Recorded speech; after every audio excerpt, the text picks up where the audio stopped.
Assalamu alaikum dear students, how are you all? So today is the last part of our narration, that is today we'll learn about the rules of passage narration. So actually in passage narration you won't find any exact rule, rather you will have some trick to be applied to do a passage narration. So what can we say, that the rules of sentence narration will actually help here, but we'll have to know about some tactic or about some trick so that we can solve a passage narration, or we can turn a passage narration from direct into indirect. So the first one you should remember, that is you will have to find out the two parties here are involved in a passage. That means someone is starting the speech and then the other person is the listener. So who are the parties here? You should first find out them.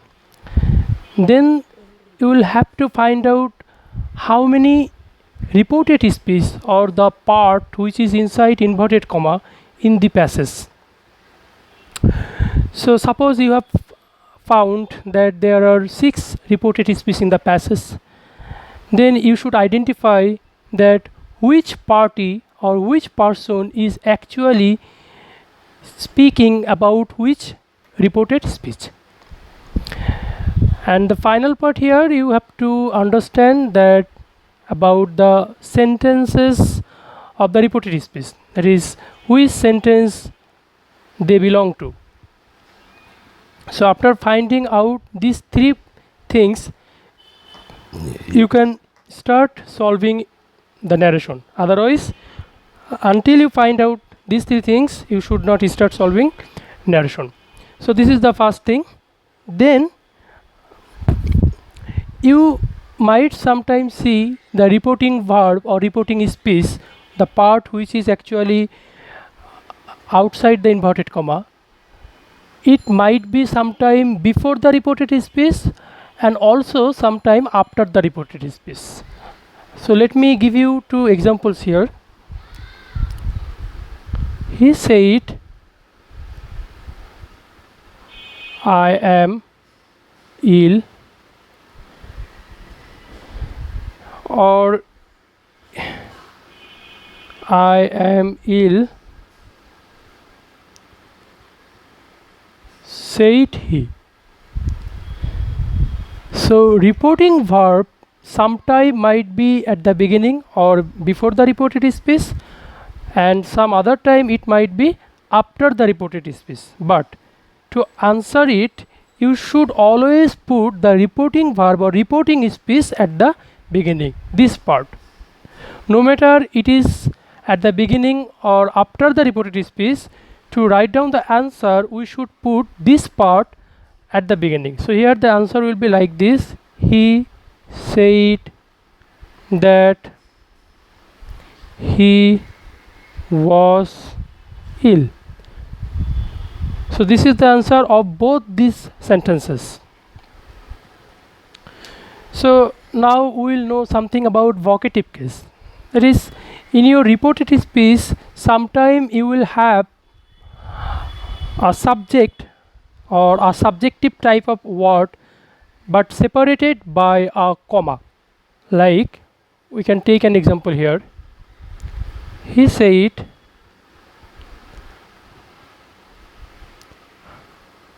Rana, help me. So at first glance it may seem that Rana is the subject here, but we'll have a comma here, and Rana, the word Rana actually here is separated by this comma. So this portion is called vocative case. So in case of vocative case, you have to follow 2 ways actually to solve it out. So if it's a name, then this vocative case will be used as the object of the reporting speech. I am repeating again, if the vocative case is a name, then it will be used as the object of the reporting speech. Like here, he told, suppose you have Rana here, our sentence here is in imperative, that's why we should use requested. Then Rana will be used as the object here. So now we have this part only, help me, which is an imperative sentence, and we should put to here, then help him, full stop.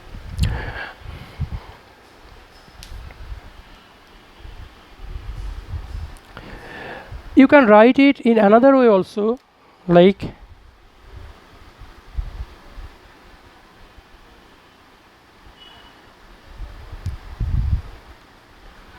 calling by name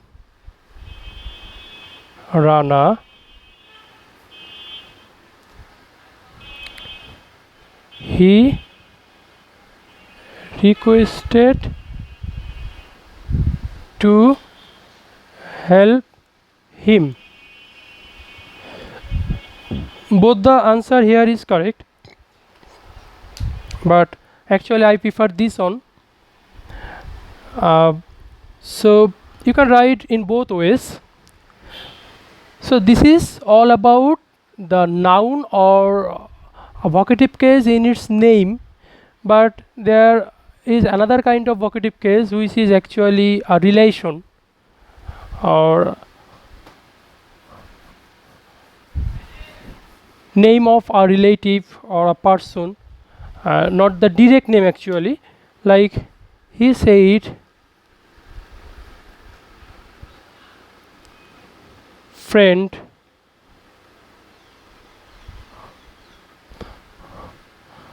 I can't do it. So this friend is an example of vocative case, but you can see that it's not any name here, rather it's a relation or it's a name of relation. So here we have to use this way, addressing as, then that vocative case will come after addressing as friend. Now he said that, like this, like he couldn't do it.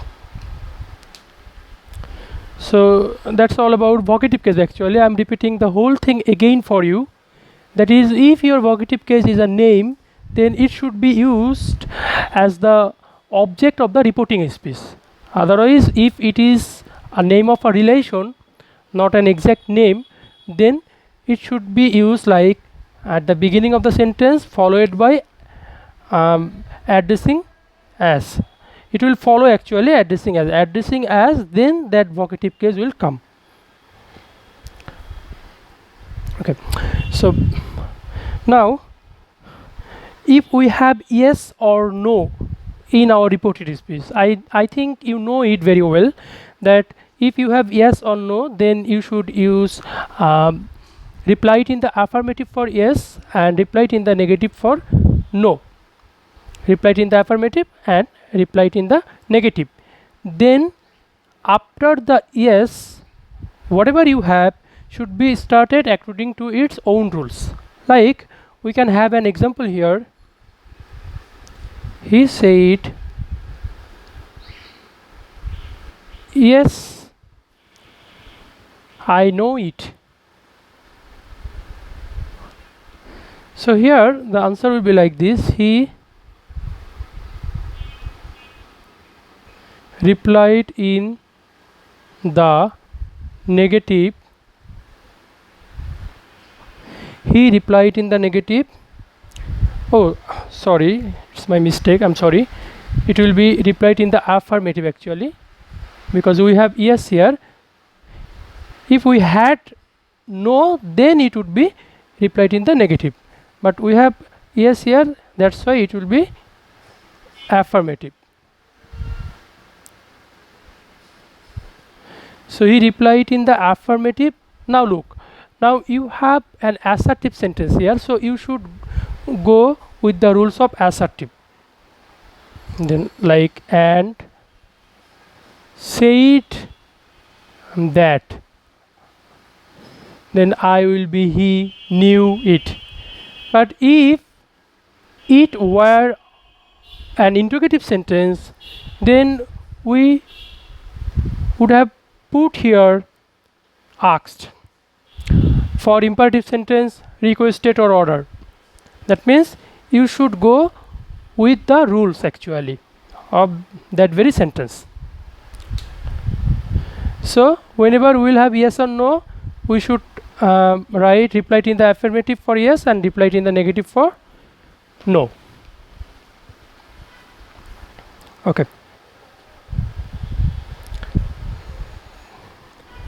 We sometime may have more than one sentence in our reported speech actually, sorry, in our reported speech that is inside the inverted comma. You sometime may have more than on sentence, so at that time you should add them by added that, further said that, again said that, etc.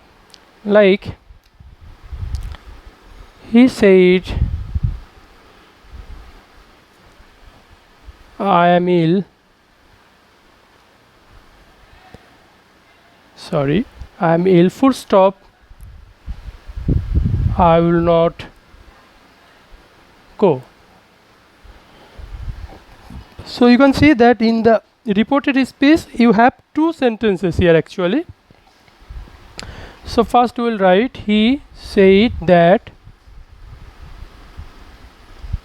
he was ill, then this part should be added by and added that and again said that and further said that, like this,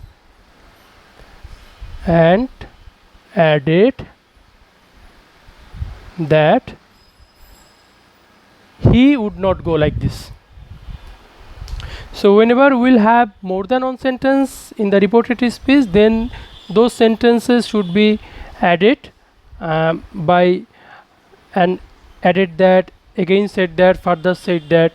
But you should also remember that if you have an assertive sentence here and the next one is interrogative sentence, then you should write he said that he was ill and asked, not added that, because it's an interrogative sentence, that's why. Okay. So sometime we will have some words of greetings in the reported speech, like good morning, happy birthday, this kind of sentences. So whenever you will find this kind of sentences or this kind of words actually in your reported speech, you should use wished in the place of said. You should use wished in the place of said. Like he said to me good morning.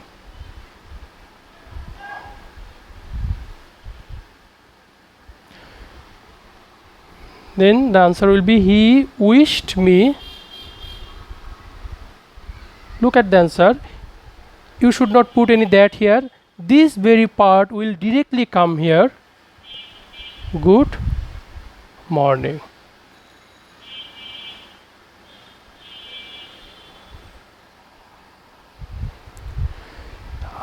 Similarly, if you have any words which is bidding actually, like he said goodbye,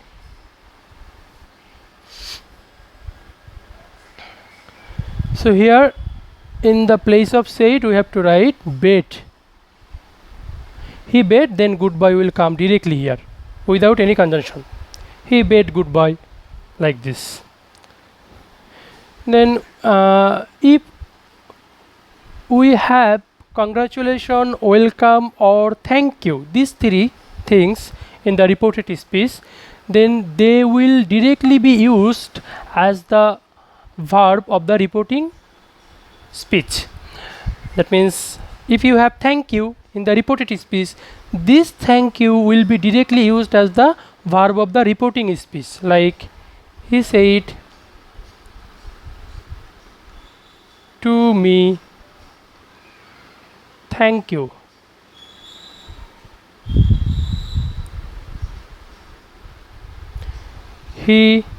This thank verb, there are three things like this: thank you, congratulations, and welcome. These three things. So we'll come here directly. Thanked will be in its past form because we have said in the past form here, and you will catch me and it will be me. He thanked me. Similarly, if we have congratulations, then it will be he congratulated me. If we have welcome, he welcomed me. That means this verb will directly come here and will be used as the verb of the reporting speech.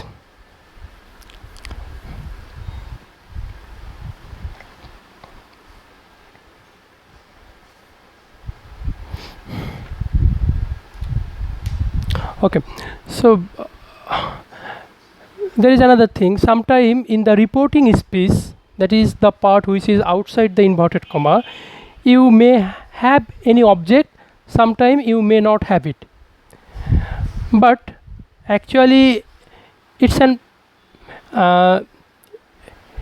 imperative or interrogative or exclamatory sentence, no matter, you have a passage here. Actually you have a passage here. So no matter you have any object in the reporting speech or not, because you know the object, you know the two parties here. Suppose at the very beginning you have found that there are two parties here. The first party is A and the second one is B. So if I write like something like this, A said, this is the first party, then you blah blah blah. Look, so A said to whom? We clearly can see that we have an object here, but it's not mentioned here. So if there is any object in the reporting verb, then there is no issue, you should put it. But if there is no object, sometime you have to put it yourself if there is any second person in the reported speech. I'm telling you the whole thing again, that if you don't have any object, sometime you have to put it yourself only when you have any second person in your reported speech. As like as we have a second person you here, that's why we have to put in the answer the object, whatever the object there, put here in the place of object of the reporting speech.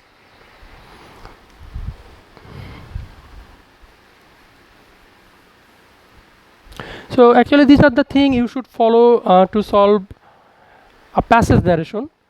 The rules is actually all of sentence narration, but there are some tricks and you have to remember them, you have to keep in mind them, then you will be able to solve any passage narration. And one more thing, that practice actually is a must here.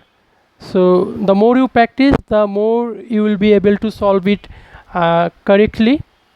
So thank you very much for watching the class. You will be given some exercises in the school website. Please solve and send to me as soon as possible. Thank you very much.